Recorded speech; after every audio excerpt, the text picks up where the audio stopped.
নমস্কার বন্ধুরা, সায়েন্স ক্রিয়েটিভের আরও একটি ব্লগে আপনাদের সবাইকে স্বাগত। আগের ভিডিওতেই বলেছিলাম গণেশ চতুর্থী উপলক্ষে কিছু গুণী আর্টিস্টদের স্পেশাল গণপতি দেখাবো, আর সেই জন্যই আমি এখন চলে এসেছি কসবার রক্ষিত বাড়িতে।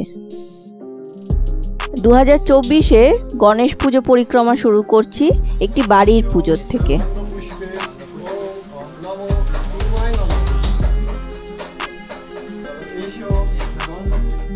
এই বাড়ির পুজোয় যে গণেশ ঠাকুর বা গণেশ বিগ্রহ, সেই বিগ্রহ কিন্তু অ্যাজ ইউজুয়াল গণেশ বিগ্রহ থেকে অনেকটাই আলাদা। দেখতেই পাচ্ছেন এই রক্ষিত বাড়িতে যে গণেশ বিগ্রহ পুজো করা হচ্ছে সেই গণেশ হলো পঞ্চমুখী গণেশ। পঞ্চমুখী গণেশ কিন্তু আমাদের হিন্দু শাস্ত্র মতে একটা আলাদা বৈশিষ্ট্য আছে, একটু অন্যরকমও বৈশিষ্ট্য আছে। এখানে গণেশ দেবতার প্রতিটি মস্তক 5টি কোষ, অন্নময়, মনোময়, জ্ঞানময় ও আনন্দময় আবরণকে প্রতিনিধিত্ব করে। এই পঞ্চমুখী গণেশের 5টি মুখ 5 দিক বরাবর থাকে। 5মুখী গণেশকে সমস্ত শক্তির মূর্ত প্রতীক হিসাবে কল্পনা করা হয়। হিন্দু শাস্ত্র মতে এইরূপ 5মুখী গণেশকে হেরম্ব গণপতিও বলা হয়। আচ্ছা, এই হেরম্ব গণপতি এই টার্মটা আমি কিন্তু ওখানকার পুরোহিতের মুখে প্রথমবার শুনেছিলাম। এবার তারপর বাড়িতে এসে কিছুটা রিসার্চ করি, তখন জানতে পারি হেরম্ব গণপতি আসলে কি।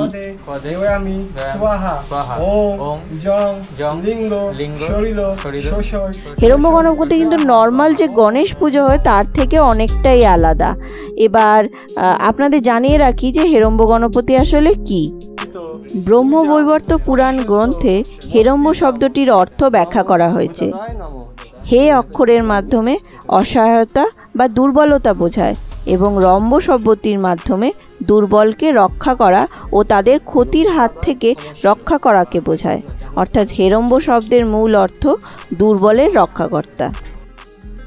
হেরম্ব গণেশে 5টি হস্তিমুখ দেখা যায়। 4টি চার প্রধান দিকে অবস্থান করে এবং একটি মুখ ওপরের দিকে অবস্থান করে। এই 5টি মস্তক শক্তির প্রতীক। তার গাত্রবর্ণ স্বর্ণাভ হলুদ, তবে কোনো কোনো ক্ষেত্রে তার গায়ের রং সাদা। যেমনি এই ক্ষেত্রে পুরো গণেশের গায়ের রং কিন্তু সাদা হয়। হেরম্ব গণেশের বাহন সিংহ। সিংহবাহন হেরম্ব গণেশের রাজকীয় সত্তা ও দুর্ধর্ষ প্রকৃতির প্রতীক। কথিত আছে এই বাহনটি তার মা পার্বতীর বাহন। পার্বতীর থেকেই তিনি এই বাহনটি পেয়েছেন। সিংহ বাহন হলেও কোনো কোনো মূর্তিতে গণেশের নিজস্ব বাহন মুশিককেও সঙ্গে দেখা যায়। মূর্তিতত্ত্ব সংক্রান্ত শাস্ত্রগুলিতে হেরম্ব গণেশের 10টি হাতের উল্লেখ আছে। তিনি একটি পাশ, দন্ত, অক্ষরমালা, একটি পরশু, 3 মাথাওয়ালা মুগুর ও মোদক ধরে থাকেন। সামনের 2 হাতের মধ্যে এক হাত বরদা মুদ্রায় আর আরেক হাত অভয় সূচক মুদ্রায় থাকে। আবার কোনো কোনো মূর্তিতে এক হাতে একটি ফলও থাকে। কসবা রক্ষিত বাড়িতে যে গণপতি বিগ্রহটি আপনি দেখছেন, সেই বিগ্রহটি কিন্তু ভাস্কর প্রশান্ত পাল দ্বারা নির্মিত।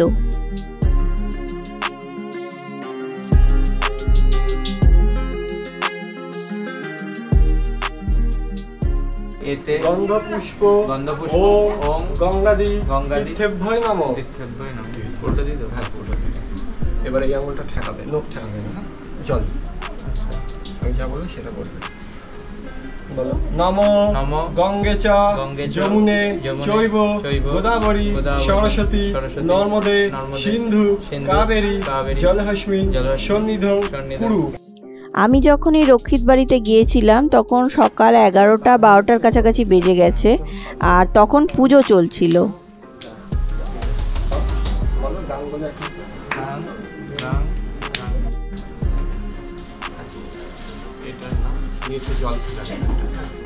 গন্ধ পুষ্প নম ভূতাদি নম। এসং ধূপং ভূতাদি নম। এসং দীপং ভূতাদি নম। এতৎ নৈবেদ্য ভূতাদি নম। এষ অধিপতায় শ্রী বিষ্ণবে নম।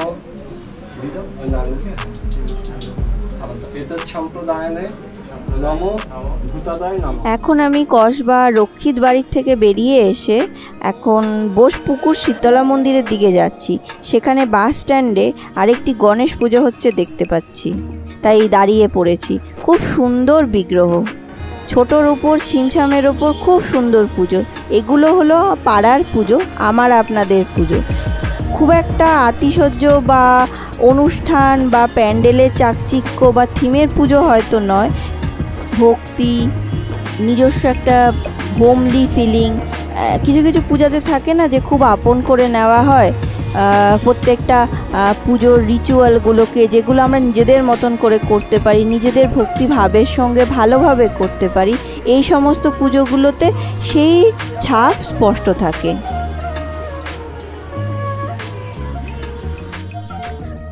পরের যে পুজো সেটিও একটি পাড়ার পুজো। বললে বিশ্বাস করবেন যে মাত্র 4 ঘর বন্ধু মিলে এই পুজোটা সূচনা করে আজ থেকে 16 বছর আগে। এখনও চলছে সমানভাবে, সমান ভক্তিভরে, সমান নিষ্ঠাভরে এই পুজো তারা এখনও করে আসছেন। জায়গাটা বলে নিয়ে এটি মনোহর পুকুর রোডে ত্রিধারা যে ক্লাব আছে সেই ক্লাবের ঠিক পেছন দিকে। এবার বিগ্রহের প্রসঙ্গে আসি। বিগ্রহ হলো শিল্পী প্রশান্ত পালের বিগ্রহ। প্রশান্ত পালের এবছরে সবচেয়ে বড় যে গণেশ বিগ্রহ হয়েছে এটি তার মধ্যে একটি। যতটা আমি দেখে বুঝতে পারছি মোটামুটি বিগ্রহের উচ্চতা 16 ফুট। আর বিগ্রহতে সম্পূর্ণ মাটির কাজ করা হয়েছে। খর্পং তুলোদনম গজেন্দ্র বদনম লম্বোদরম সুন্দরম পশ্চাৎ গন্ধলুব্ধ মধুপ দয়ালব্ধ গণ্ডুস্তরম সচন্দন ভক্তি পুষ্পাঞ্জলি নম গাং গণেশায় নম।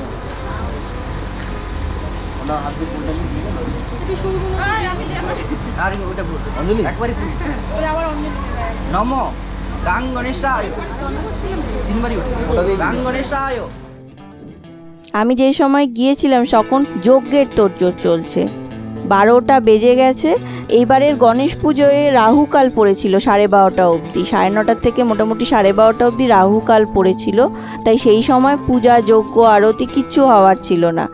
12:30 যেই ক্রস করে গেছে তখন রাহুকাল চলে গেছে। এই সময়টাই হচ্ছে গিয়ে এবারের গণেশ পুজোয় সবচেয়ে ভালো একটা ক্ষণ, মহেন্দ্রক্ষণ বলা চলে। সেই সময় পুজো, আরতি, যজ্ঞের পক্ষে এই সময়টা খুবই উপযুক্ত ছিল। আর এখন সেই যজ্ঞ চলছে।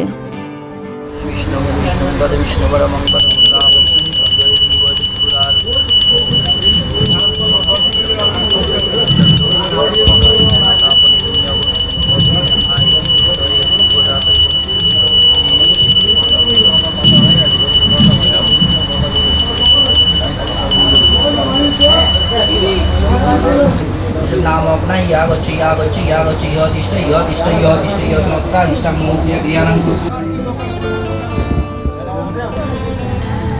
ओम तदा विष्णु परमं परं सदा वचुपुराद ओम नारायण स्वाहा इदं शिवो शिवादि पंचदेवताभ्यो स्वाहा।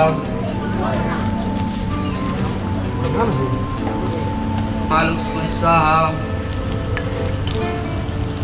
ओम संसितलाय स्वाहा ओम मंगमनसाय स्वाहा ओम गौराय शंकराय स्वाहा। मित्रमुख्य महामृतं शिवाय स्वाहा इदं शिवाय। ओम गुस्साहा ओम गुरुभुवः स्वाहा ओम स्वस्साहा ओम गुरुभुवः स्वस्साहा ओम शिवाय शांताय कारणत्रयहितविद्यमानं तंगति पर शिवाय स्वाहा। ओम ब्रह्मकं जामहि पुष्टिवर्धनं दुर्गारूपमिव वन्दना मित्रमुख्य महामृतं शिवाय स्वाहा इदं शिवाय। ओम गुस्साहा ओम गुरुभुवः स्वाहा ओम स्वस्साहा ओम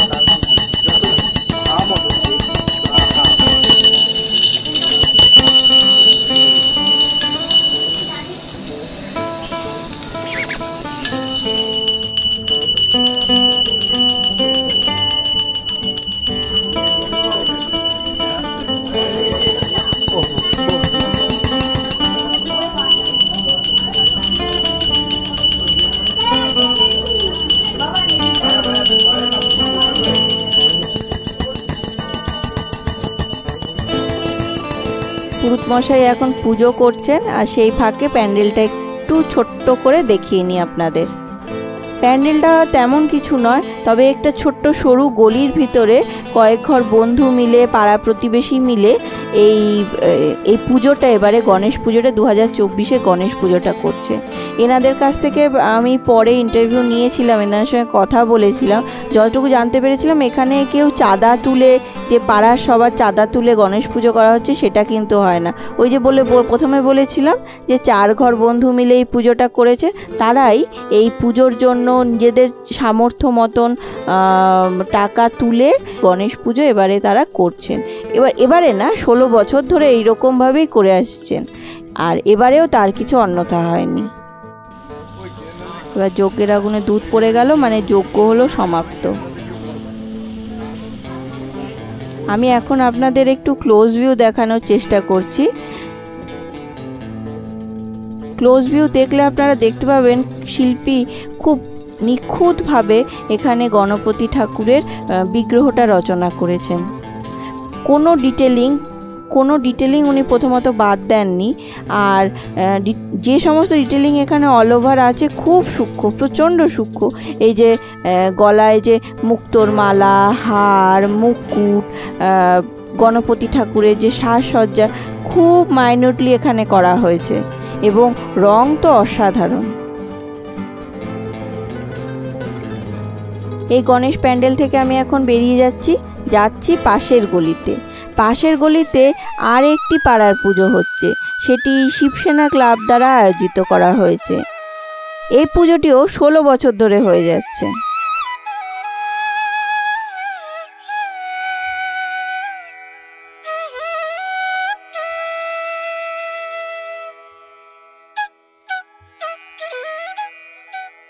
প্যান্ডেলের ভেতরটা খুব সুন্দরভাবে সাজানো হয়েছে, সম্পূর্ণ ফুলের ডেকোরেশন,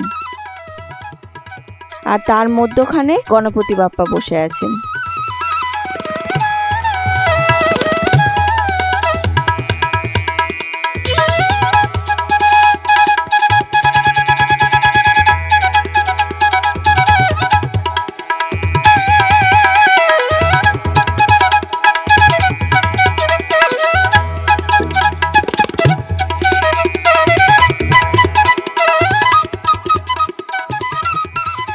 এখানকার গণেশ বিগ্রহ কিন্তু এই ক্লাবেরই, নাম জানি না, তিনি ক্লাবেরই একজন মেম্বার, তিনি এই গণেশ বিগ্রহ তৈরি করেছেন এবং তিনি প্রত্যেক বছর তৈরি করে আসছেন।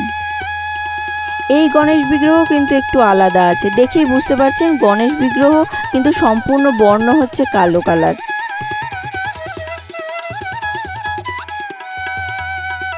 আমি জিজ্ঞেস করেছিলাম, জেনেছিলাম এখানে শ্রীকৃষ্ণ রূপে গণেশ পূজিত হচ্ছেন বলে সেই জন্য এখানকার বিগ্রহের কালার কালো।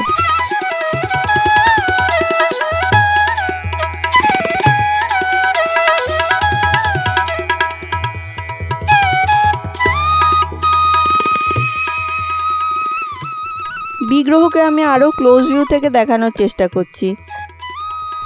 ভগবান শ্রীকৃষ্ণের বিগ্রহে যে শঙ্খ, চক্র, গদা, পদ্ম ইত্যাদি দেখা যায়, এখানেও তার কিছুটা দেখতে পাবেন। যেমনি হাতে, এখানে গণেশ ঠাকুরের হাতে বাঁশি আছে, চক্র আছে।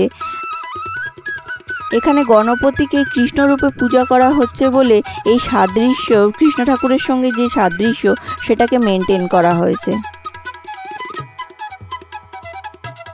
এখন আমি আপনাদের ক্লোজ ভিউ থেকে দেখাচ্ছি। এখানে আরেকটা বৈশিষ্ট্য দেখতে পাচ্ছেন যে গণেশ ঠাকুরের এখানে 2 পা কিন্তু রূপো দিয়ে বাঁধানো, সম্পূর্ণ পা রূপো দিয়ে বাঁধানো।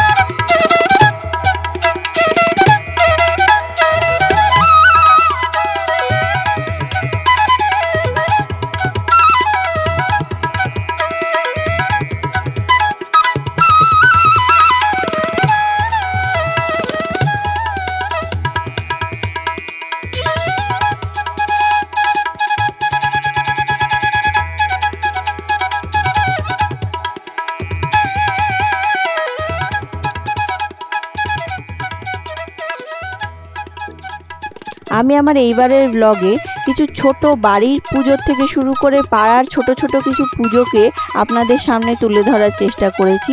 এরা হয়তো আকারে আয়তনে কলকাতার বা অন্যান্য জায়গার পুজোর থেকে অনেকটাই কম, কিন্তু গণেশ পুজো উপলক্ষে এনাদের যে গণপতি বাপ্পার প্রতি যে ভক্তি সে কিন্তু কোনো অংশে কম না। ভিডিওটি কেমন লাগলো অবশ্যই জানাবেন। Bye bye.